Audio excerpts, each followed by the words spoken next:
नमस्कार, मैं हूं आपके साथ गौरव राजेंद्र। बुलेटिन की शुरुआत बड़ी खबर के साथ करते हैं। रायपुर से बड़ी खबर मिल रही है, जहां पर बीजेपी प्रदेश अध्यक्ष का चुनाव हुआ। किरण सिंहदेव फिर बने बीजेपी प्रदेश अध्यक्ष। तो राष्ट्रीय महामंत्री विनोद तावड़े ने की घोषणा, सीएम की मौजूदगी में भरा था नामांकन। तो बड़ी खबर इस वक्त की, राष्ट्रीय महामंत्री ने इसकी घोषणा की है और रायपुर से इस वक्त की बड़ी खबर, बीजेपी प्रदेश अध्यक्ष का चुनाव हुआ है, जिसमें किरण सिंहदेव फिर से बीजेपी प्रदेश अध्यक्ष चुने गए हैं। सीएम की मौजूदगी में नामांकन भरा था। राष्ट्रीय महामंत्री विनोद तावड़े ने इसकी घोषणा की है। बड़ी और अहम जानकारी बीजेपी प्रदेश अध्यक्ष से जुड़ी हुई आप तक पहुंचा रहे हैं। किरण सिंहदेव फिर से बीजेपी प्रदेश अध्यक्ष बने हैं। वही सीएम की मौजूदगी में नामांकन भरा था। बीजेपी प्रदेश अध्यक्ष के नाम को लेकर जो है ऐलान किया गया है, घोषणा की गई है। बीजेपी प्रदेश अध्यक्ष का चुनाव इस तरीके से चर्चा में था। किरण सिंहदेव एक बार फिर से जो है बीजेपी प्रदेश अध्यक्ष चुने गए।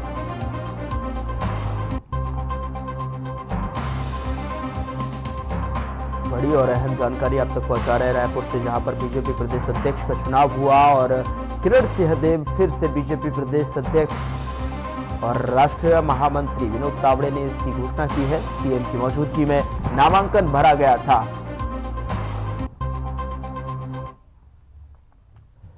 चलिए खबरों में आगे बढ़ते हैं। किरण सिंहदेव को जो है एक बार फिर से छत्तीसगढ़ प्रदेश अध्यक्ष नियुक्त किया गया है। बता दें कि बीजेपी प्रदेश कार्यालय में प्रदेश अध्यक्ष निर्वाचन का कार्यक्रम जो है आयोजित हुआ और इस कार्यक्रम में बीजेपी के राष्ट्रीय महामंत्री विनोद तावड़े ने किरण सिंहदेव के नाम की घोषणा की और इसके साथ ही बीजेपी का प्रदेश संगठन चुनाव पूरा हो गया है। नवनियुक्त प्रदेश अध्यक्ष किरण सिंहदेव ने इस अवसर पर राष्ट्रीय अध्यक्ष और केंद्र के सभी नेताओं का आभार व्यक्त किया और इस दौरान प्रदेश अध्यक्ष किरण ने क्या कहा, आइए आपको सुनाते हैं।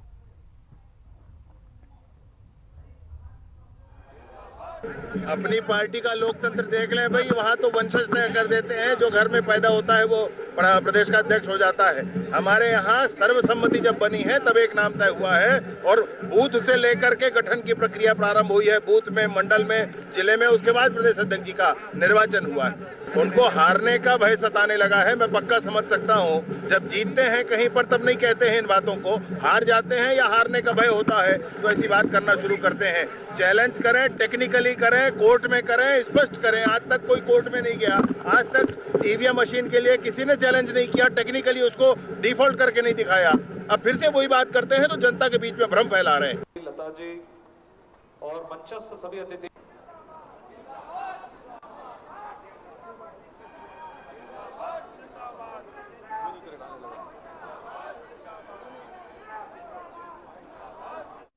राजीव भवन में पत्रकारों से चर्चा करते हुए कांग्रेस पीसीसी चीफ दीपक बैज ने कहा कि अभी चुनाव कार्यक्रम घोषित नहीं हुआ है। सरकार आरक्षण को रद्द कर फिर से आरक्षण करवाए और ओबीसी वर्ग के आरक्षण को बहाल करे। इसके लिए अध्यादेश लाना पड़े तो लाया जाए। वहीं उनका कहना है कि भाजपा सरकार के द्वारा कराए गए वर्तमान आरक्षण प्रक्रिया के चलते प्रदेश में ओबीसी वर्ग का नुकसान हुआ है। जिला पंचायत अध्यक्ष का एक भी सीट ओबीसी के लिए आरक्षित नहीं है। साथ ही क्या कुछ कहा, आइए आपको सुनाते हैं।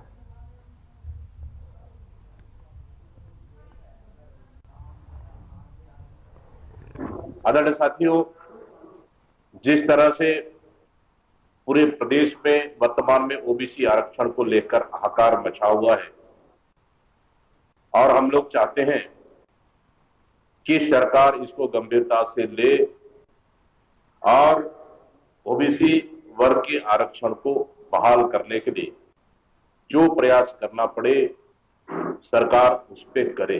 इसलिए क्योंकि भाजपा सरकार के द्वारा वर्तमान कराए गए आरक्षण प्रक्रिया से पूरे प्रदेश में ओबीसी वर्ग को नुकसान हुआ है। आप जिला पंचायत अध्यक्ष का आरक्षण सिस्टम देखेंगे, बस्तर से लेकर सरगुजा पूरे मैदानी क्षेत्र ओबीसी के लिए एक भी जिला पंचायत अध्यक्ष का पद आरक्षित नहीं है, जबकि पिछले सरकार में लगभग 60 पद ओबीसी के लिए आरक्षित था।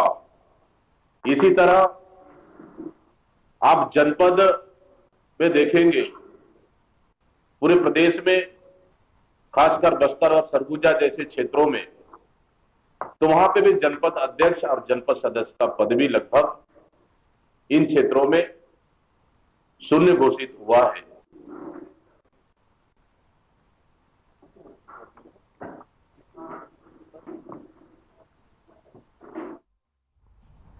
उधर बीजापुर में पुलिस नक्सली मुठभेड़ में 12 जवान को ढेर हो गई और वहीं अब मुठभेड़ में जवान को जो है घायल जवानों को उप मुख्यमंत्री और गृह मंत्री विजय शर्मा ने मुलाकात की है। वहीं गृह मंत्री विजय शर्मा ने कहा कि दोनों जवान जो है अब स्वस्थ हैं और खतरे से बाहर हैं। एक असम से जो है और दूसरा लद्दाख से है और वे जल्द ही ठीक हो जाएंगे। उन्होंने अपने परिवारों से बात की है, मैंने भी उनसे बात की है। एक जवान के पैर में चोट लगी है और डॉक्टरों ने कहा कि वह जल्द ही ठीक हो जाएंगे।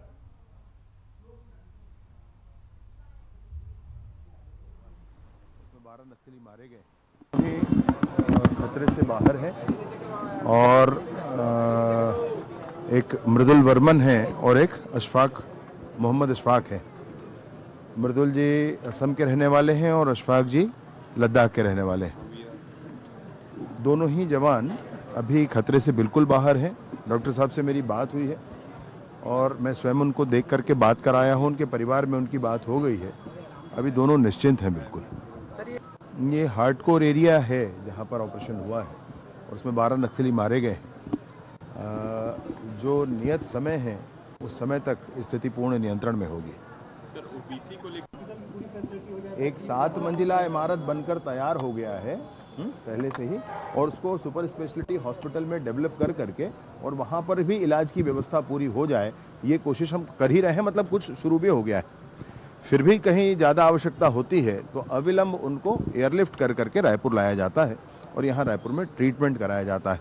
जवानों की तंदुरुस्ती, जवानों की ज़िंदगी, जवानों की मतलब उनको स्पष्ट रहना, दृढ़ रहना, ये मुख्य जिम्मेवारी है सबकी और उन्हीं के कंधे की ताकत पर आगे क्या अभियान प्रारंभ रहेगा।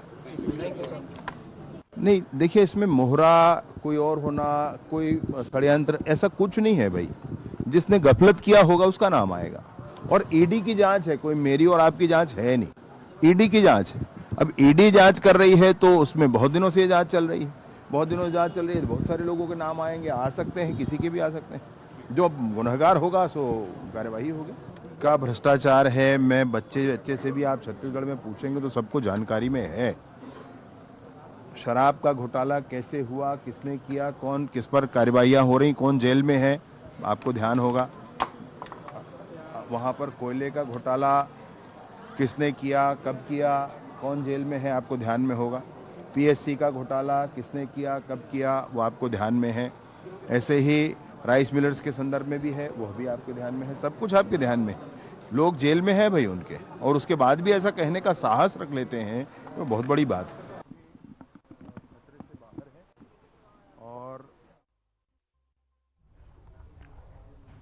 उधर बीजापुर में हुए आईईडी ब्लास्ट में घायल जवानों का इलाज जो है रायपुर के नारायण हॉस्पिटल में चल रहा है। बता दें कि दोनों जवान अब खतरे से बाहर हैं। दोनों ही जवानों का ऑपरेशन डॉक्टर द्वारा पूरा कर लिया गया है। डॉक्टर का कहना है कि जवानों की कंडीशन अभी ठीक है। इनमें से एक जवान का पैर फ्रैक्चर हुआ है और दूसरे के जो है ब्लास्ट के आंखों में चोट आई है। फिलहाल अभी उन्हें आईसीयू में ही रखा गया है।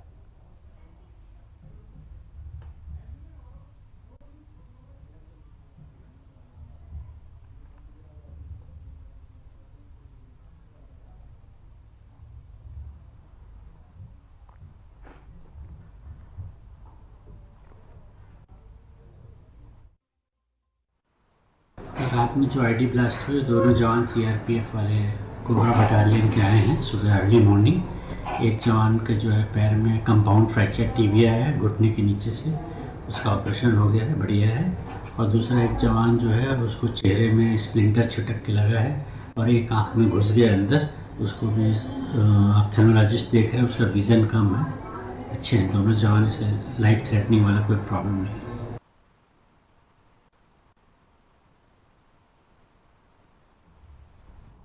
उधर बीएडधारी शिक्षकों द्वारा लगातार 1 महीने से धरना दिया जा रहा है। वहीं अब छत्तीसगढ़ कांग्रेस प्रदेश अध्यक्ष दीपक बैज और पूर्व विधायक धनेन्द्र साहू छत्तीसगढ़ कांग्रेस के अन्य प्रमुख पदाधिकारी तथा धरना स्थल पर पहुंचे और इसी बीच शिक्षकों ने कहा कि आखिर हमारी गलती क्या है।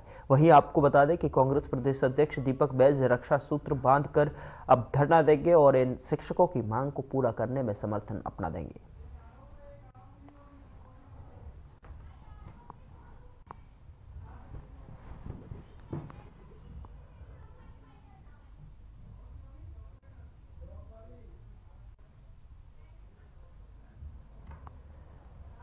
तो कांग्रेस प्रदेश अध्यक्ष ने रक्षा सूत्र जो है बांधकर शिक्षकों के साथ में अब समर्थन देते हुए नजर आएंगे और ऐसे में जो है शिक्षक 1 महीने से धरना प्रदर्शन करते हुए नजर आ रहे हैं। तो शिक्षकों ने कहा कि आखिर हमारी गलती क्या है, उसको लेकर जो है कांग्रेस प्रदेश अध्यक्ष ने रक्षा सूत्र बांधा और कहीं न कहीं इनका समर्थन भी व्यक्त किया है।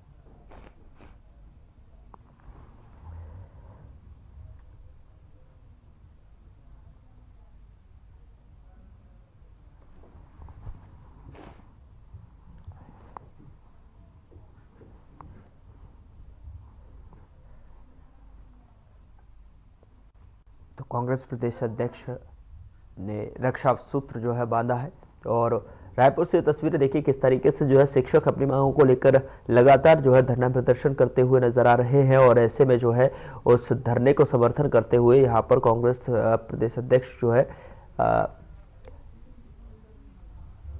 उनका समर्थन करते हुए भी नजर आएंगे। आखिर या मीडिया के माध्यम से हमें वीडियो भेजते जाइए, हम उसको शेयर करते जाएंगे। हम पीसीसी हैंडल से, प्रदेश कांग्रेस कमेटी के हैंडल से हम लोग लगातार उसको हम लोग शेयर करते जाएंगे ताकि आपका संघर्ष छत्तीसगढ़ ही क्यों पूरे देश के सभी राज्य आपका संघर्ष को देखना चाहिए कि छत्तीसगढ़ में ऐसा भी सरकार है, एक सरकार नौकरी देती है और दूसरी सरकार नौकरी छीन लेती है। उधर रायपुर में बीजेपी त्रिस्तरीय पंचायत और नगरीय निकाय चुनाव समिति की बैठक हुई और जिस पर प्रदेश प्रभारी नित्य नवीन ने जो है शिरकत की है।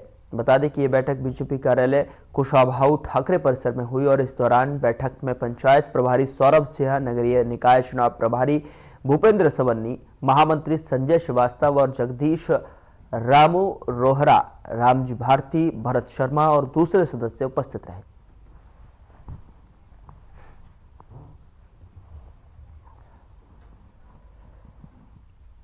उधर शक्ति जिले में कांग्रेस की स्टूडेंट विंग NSUI छत्तीसगढ़ में सदस्यता अभियान चलाने जा रही है। कांग्रेस NSUI अध्यक्ष मयंक सोनी और कांग्रेस नेता गिरिधर जायसवाल, श्याम सुंदर अग्रवाल की मौजूदगी में छात्र संगठन के पदाधिकारियों ने सदस्यता अभियान का पोस्टर लॉन्च किया और साथ ही सदस्यता अभियान को लेकर NSUI शक्ति जिला अध्यक्ष मयंक सोनी ने प्रेस कॉन्फ्रेंस करते हुए कहा कि इस अभियान के तहत प्रदेश भर में 1 लाख से ज्यादा स्टूडेंट्स को जोड़ने का टारगेट रखा गया है। इस अभियान के तहत NSUI हर संगठनात्मक जिले में स्कूल कॉलेजों में छात्रों को जोड़ेगी।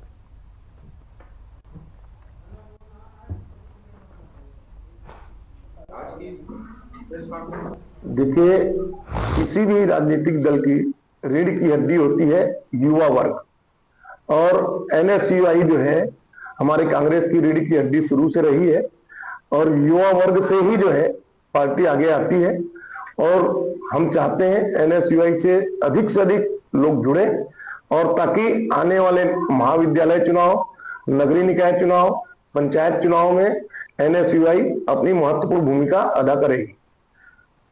और चूंकि शक्ति विधानसभा क्षेत्र माननीय चरणदास जी महंत जो प्रतिपक्ष के नेता भी हैं, उनका महत्वपूर्ण विधानसभा क्षेत्र है, इसलिए मैं चाहता हूं इस विधानसभा से, इस जिले से ज्यादा लोग NSUI से जुड़े और पार्टी को मजबूती प्रदान करें।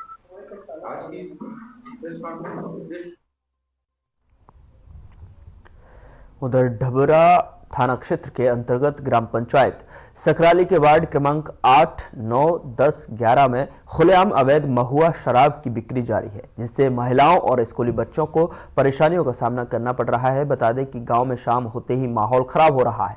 असामाजिक तत्वों के गांव में अभद्र व्यवहार और गाली गलौज झगड़ा करते हैं। अवैध शराब बेचने वाले को विरुद्ध कई बार ग्रामीण महिलाओं, महिला संगठनों द्वारा उच्च अधिकारियों को शिकायत कर चुके हैं।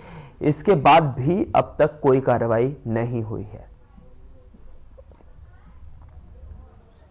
नाम सावित्री निषाद, 7, 8, 9, 10 मोहल्ला के हमारे गांव में का बहुत ज्यादा शराब के बिक्री होते कि हमन प्रेम के भाषा में उमन समझा के देखें, फिर भी उमन नहीं माना थे कि ये चीज गलत चीज है, ये चीज मत करा करके, फिर भी उमन नहीं माना थे। बहुत ज्यादा हमारे पारा में अवैध रूप से दारू बिक्री हो थे।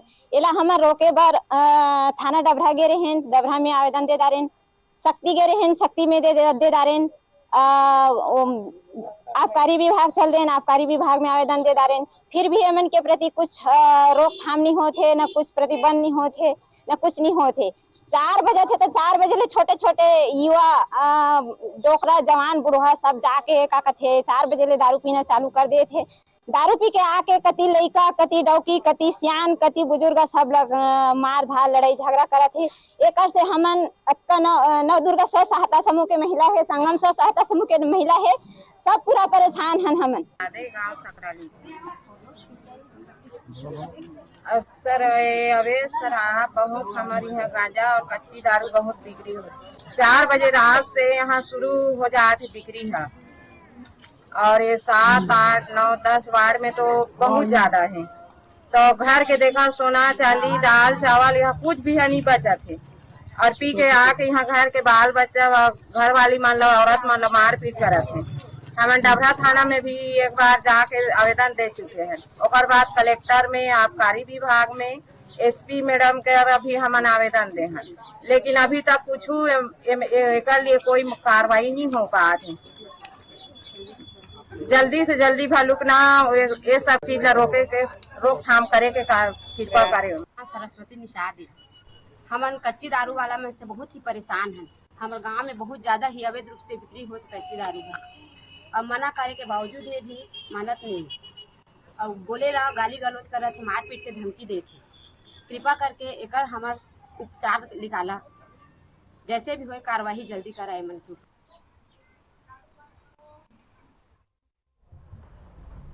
उधर एमपी विधानसभा के उपनेता प्रतिपक्ष हेमंत कटारे ने प्रेस कॉन्फ्रेंस के बाद में अब नया बयान दिया है। उन्होंने अपने बयान में कहा कि मैंने प्रेस कॉन्फ्रेंस में पूर्व मंत्री भूपेंद्र सिंह पर तथ्यात्मक आरोप लगाए थे और सौरभ शर्मा की नियुक्ति भूपेंद्र सिंह की नोट शीट पर की गई है। हेमंत कटारे ने कहा कि मेरे आरोपों के जवाब में उन्होंने कई बातें कही।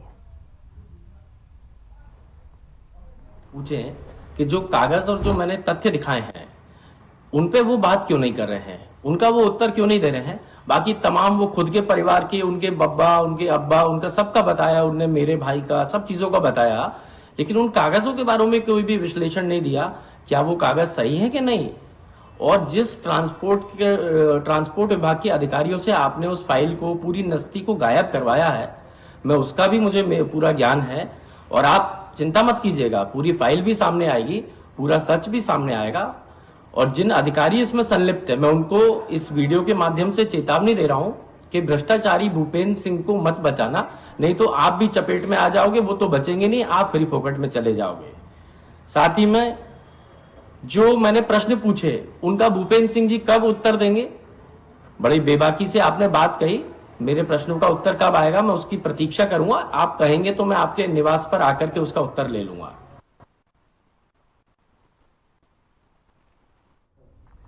पूर्व गृह मंत्री भूपेंद्र सिंह ने कांग्रेस के नेता हेमंत कटारे द्वारा लगाए गए आरोपों को सिरे से खारिज करते हुए प्रेस वार्ता की और पूर्व मंत्री भूपेंद्र सिंह ने कहा कि मेरे परिवहन मंत्री के रूप में मेरे कार्यकाल में सौरभ शर्मा कभी भी मेरे विधानसभा क्षेत्र के चेक पोस्ट पर पदस्थ नहीं रहा।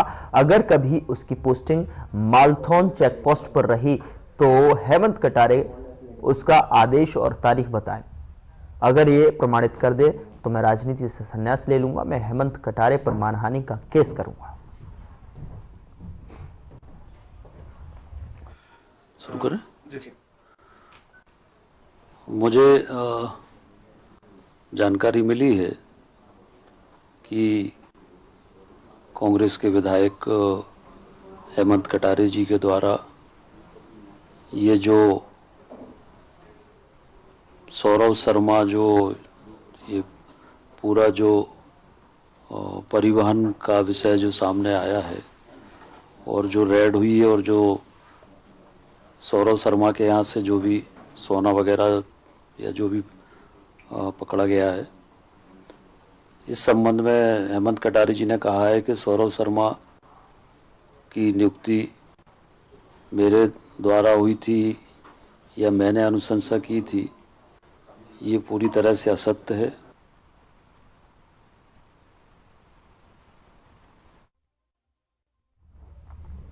उधर खबर जबलपुर से है, जहां पुलिस ने देर रात विजयनगर थाना क्षेत्र के एक स्पा सेंटर में छापा मारकर देह व्यापार का खुलासा किया है। बता दें कि इस दौरान पुलिस ने 5 युवतियों, 2 स्पा संचालकों और 3 युवकों को हिरासत में लिया है। वहीं पुलिस को छापेमारी के दौरान स्पा सेंटर में जो है छोटे छोटे कई कमरे और कैबिन मिले। ऐसे में मौके से आपत्तिजनक सामग्री भी जब्त की गई है। इस पूरे मामले में सीएसपी भगत सिंह गाठोरिया ने विस्तार से जानकारी साझा की है।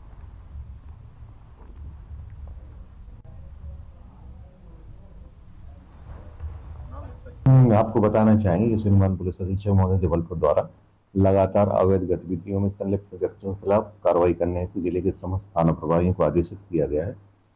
इसी परिप्रेक्ष्य में श्रीमान अतिरिक्त पुलिस अधीक्षक महोदय और श्रीमान सीएसपी महोदय मारोताल संभाग द्वारा भी थाना विजयनगर को सख्त से सख्त कार्रवाई करने हेतु आदेशित किया गया था। आपको बताना चाहेंगे कि आज दिनांक को एक मुखबिर से सूचना प्राप्त हुई थी कि थाना क्षेत्र के एक स्पा सेंटर है, उस स्पा सेंटर में अवैध गतिविधियां चल रही हैं, खासतौर से देह व्यापार से संबंधित। इस संबंध में वरिष्ठ अधिकारियों को अवगत कराया गया और वरिष्ठ अधिकारियों द्वारा इसमें एक विशेष टीम गठित की गई। इसमें महिला थाना प्रभारी सची दुर्गे मैडम, यादव कॉलोनी चौकी प्रभारी सतीश हरिया जी और थाना विजयनगर का स्टाफ शामिल था। और मुखबिर के बताए अनुसार हम लोगों ने इस कार्रवाई में वैधानिक कानूनी प्रावधानों का पालन करते हुए जिस तरीके से पंटर पहुंचाया जाता है फिर कार्रवाई होती है, एक रेड कार्रवाई की गई। और इस कार्रवाई में आपको बताना चाहेंगे कि अपना SBI से लेके शिवनगर जो हमारा मोहल्ला है वहाँ पे एक आओ स्पा सेंटर है। इस स्पा सेंटर में जब दबिश की कार्रवाई की गई तो इसमें 7 लड़कियों के साथ में 3 लड़के आपत्तिजनक हालत में मिले हैं, जिसमें महिला थाना प्रभारी द्वारा अनैतिक देह व्यापार अधिनियम के तहत FIR दर्ज की जा रही है। ये स्पा सेंटर किसका है, कौन संचालित कर रहा था इसमें? इस संबंध में विवेचना में जो भी तथ्य आएंगे उनको भी हम शामिल करेंगे। इनमें क्या किन धाराओं के तहत इनकी? उधर शाजापुर ग्रामीणों ने शिक्षक पर बच्चों से गुटखा, तंबाकू मंगवाने और विरोध करने पर गाली गलौज करने का आरोप लगाया है। वहीं ग्रामीणों ने शिक्षक के खिलाफ कार्रवाई की मांग को लेकर जिला शिक्षा अधिकारी को ज्ञापन सौंपा है। पिपलिया गोपाल गांव के ग्रामीणों ने बताया कि शासकीय एकीकृत माध्यमिक स्कूल के शिक्षक रफीक खान ड्यूटी के समय धनसिंह सरपंच के खेत पर बटाई से कृषि का काम करता है, साथ ही समय पर स्कूल नहीं पहुंचता है। वहीं अपने निज निवास से जो बच्चों से जो है खाने का टिफिन, किराया और किराना दुकान से जो है तंबाकू, गुटखा मंगवाता हुआ दिखाई देता है। पिपलिया गोपाल में वो बच्चों को घर टिफिन लेने भेजते हैं और पाउच गुटखा भी मंगाते हैं दुकान पर। और आज मैं शिकायत करने गया उनसे तो उन्होंने मेरे से गाली गुप्ता करी और परिवार वालों को बुला के मारपीट भी करी। तो इसके खिलाफ यहाँ आवेदन दिया है। और नहीं तो बोलता है वो कि तुम्हारे नहीं है तो प्राइवेट में पढ़ाओ, सरकारी में क्यों भेजो। और 1-1.5 किलोमीटर दूर है उसका घर, वहाँ भेजता है बच्चों को। रोज कोई हादसा हो जाए तो उसका कौन जिम्मेदार। मेरे नाम की रिपोर्ट कर दी उसने, फिर मैंने भी रिपोर्ट कर दी वहाँ थाने में। स्कूल में जो टीचर है उनका क्या नाम है? रफीक। आपका नाम? सादिक खान।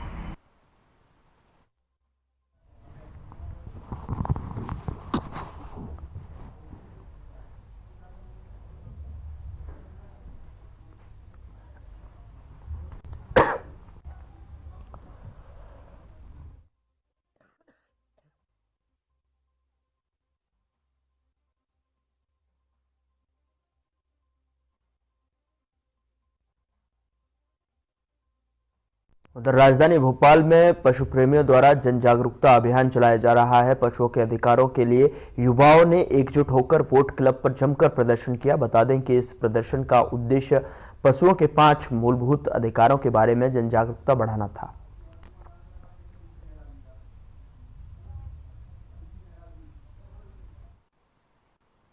जी, हमारा उद्देश्य यही है कि हम आम जनता के सामने ये बात रखना चाहते हैं कि आपको और जैसे जीने के अधिकार और आज़ादियां हैं, वैसे ही सारे जानवर जो इस धरती पे हमारे साथ सह अस्तित्व करते हैं उनके लिए भी है। और हम इसके साथ ही साथ ये बताना चाहते हैं कि हर व्यक्ति के दिल में जानवरों के लिए करुणा भाव हो, जो कि हमारी एक फंडामेंटल ड्यूटी है, जो कि इंश्राइंड है आर्टिकल 51 AG में। तो इसी के लिए हम आज आपके सामने आए हैं और आपको बताने के लिए आए हैं कि अपनी फंडामेंटल ड्यूटी निभाएं और जानवरों के प्रति करुणा भाव रखें।